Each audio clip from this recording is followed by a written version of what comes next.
A lot of parents are sitting home with their kids, and they've been home with their kids for weeks now, and they're wondering, maybe resigned to the fact that maybe their kids aren't going back to school this year, but are looking ahead. What do you think summer camp holds, and what do you think the start of next school year holds? If you could look down the line, do you think those start on time? Do you think school next year starts on time? Can I say a word on behalf of teachers since I'm married to one? There you go.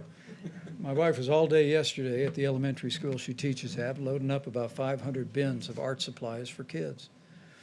And she's just one of millions of teachers across this country who find themselves having to distance teach kids. And I'm proud of Karen, but relatedly, I'm proud of every teacher in this country. Secretary of Education was here not long ago talking about our efforts to expand distance learning resources, even in K through 12. To all the teachers who are out there, we just want to say thank you. Thank you for what you're doing, for continuing learning even in this challenging time. And to all of the kids, just because you're home doesn't mean you don't have to do your schoolwork. Keep it up. Anticipate children being back in classes in August. What I will tell you is I'll yield to the health experts, but that'll be part of what we're looking at in terms of guidance going forward, whether it be summer school or whether it be returning to school next fall. But the most important thing we can do is put this epidemic behind us as quickly as possible. Well, my daughter is a school teacher, so she asked me the same question. It is unpredictable, but you can get a feel for if we start talking about the things where the curve goes down and we really have minimal,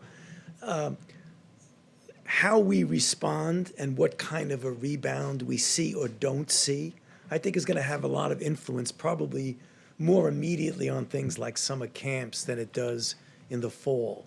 I fully expect, though I'm humble enough to know that I can't accurately predict, that by the time we get to the fall, that we will have this under control enough that it certainly will not be the way it is now, where people are shutting schools.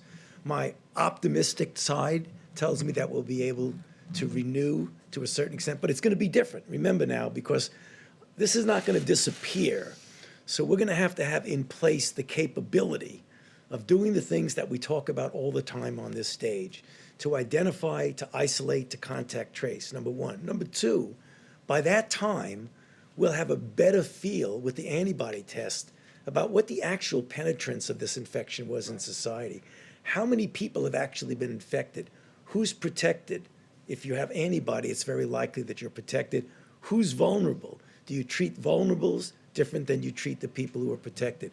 All of these things are going to go into the decision of just how much back to the original way we'd like it to be in the fall. Bottom line is no absolute prediction, but I think we're going to be in good shape.